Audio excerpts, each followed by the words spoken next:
I'm like, you ladies are not listening.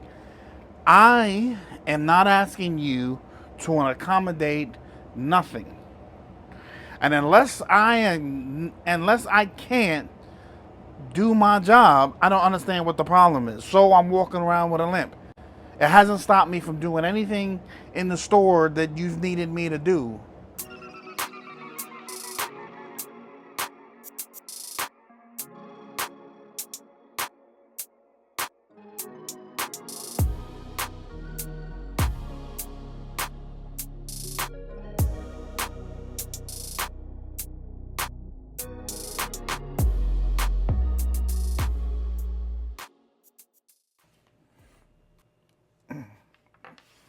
I've got to edit this video before I head to work today.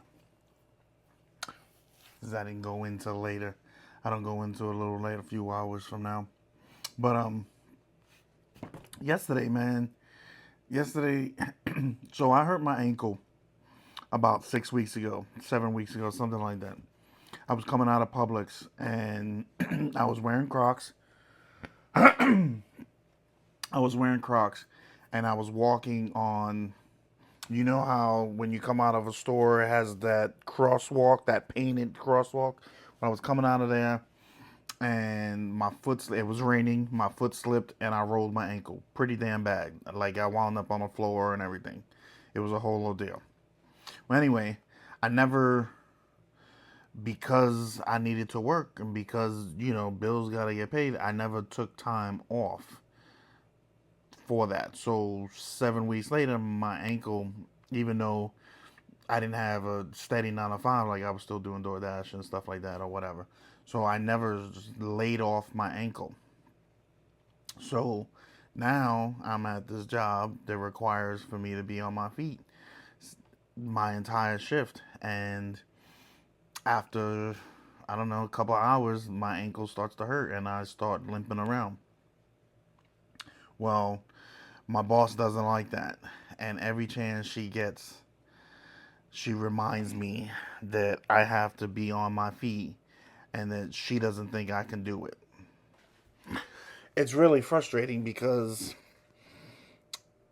while, yeah, it's painful, like I get it.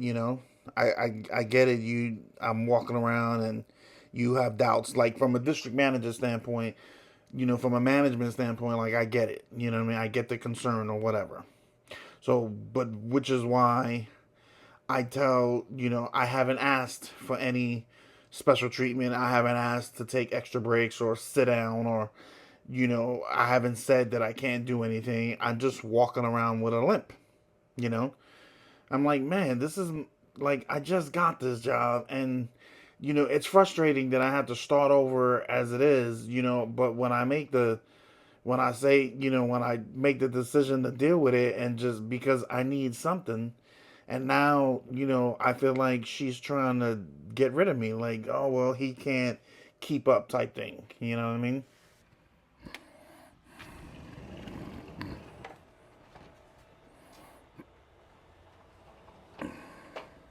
At one point, I'm stocking the shelves and she's like, look, I need you to come in the office. And she hands me a job description. And she says, I need you to point out your limitations. What can you can't do? And it'll be up to HR to decide whether we can accommodate or not. So now I'm confused because I used to be a district manager. So I know, I'm like, why does HR know anything? And where are we going with it? Like, I'm not telling you that I can't do anything. Like, I haven't said to you, I can't do this, I can't do that. On the contrary, I was doing it. I can't hide the fact that it hurts. You know what I mean? Like, I can't pretend that it doesn't hurt because it hurts like hell. But I'm just a step, slower, but I'm still moving. You know what I mean?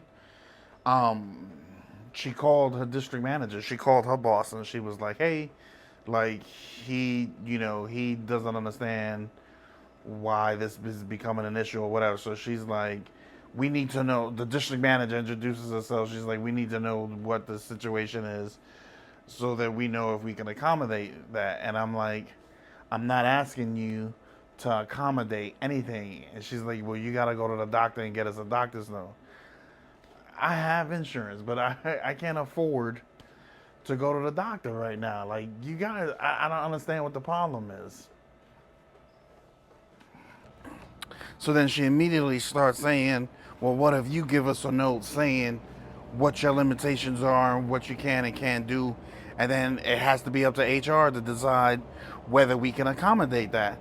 And I'm at this point I'm getting frustrated because I'm like you ladies are not listening. I am not asking you to accommodate nothing. And unless I can't do my job, I don't understand what the problem is. So I'm walking around with a limp. It hasn't stopped me from doing anything in the store that you've needed me to do. Like, man, this is frustrating, bro. Like, I feel like I've hit, like, I'm trying to, I know it says that things take time and you got to be patient, you got to be resilient, but it's frustrating, man. Having to start over and,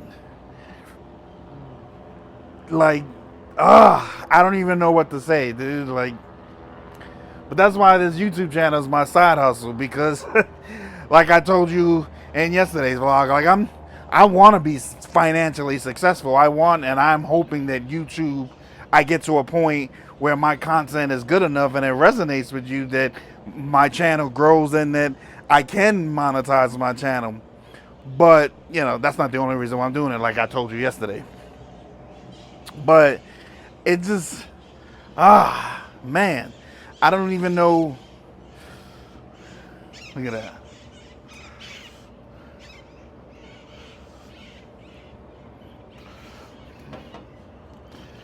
Damn birds disrespectful.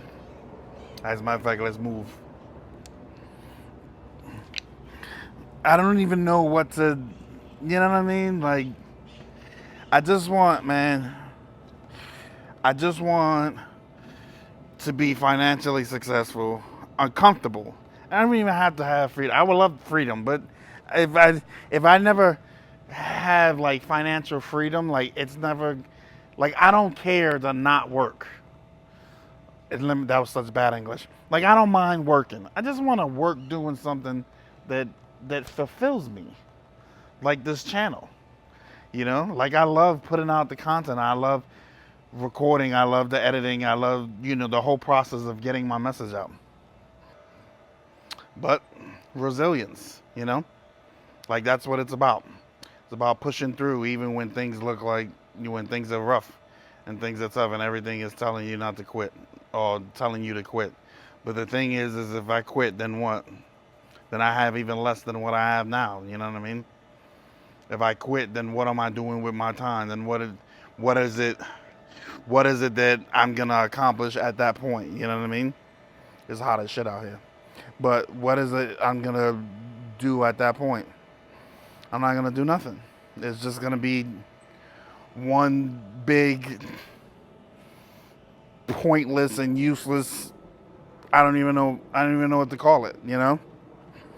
So I just keep going. You know, I DoorDash when I can, and I make these videos every day. And just in case you're wondering, I upload anywhere from 3 to 5 shorts a day, and I put out one daily vlog every day. So I do that. The shorts come out throughout the course of the day whenever I have time to make them, but the vlogs come out at 6 p.m. every day. So check it out. But anyway, you know, I put in the work, I do the grind, and I'm willing to show that. I want to share that with you because I think that that's part of the journey and that's part of the healing process, working towards something and feeling like you have a goal and you set your focus on that and not, you know, all the stuff that ails you, you know, that bogs you down. So that's the purpose of all that. But now I gotta get my ass in the shower and get ready for work. And I'll see you guys tomorrow.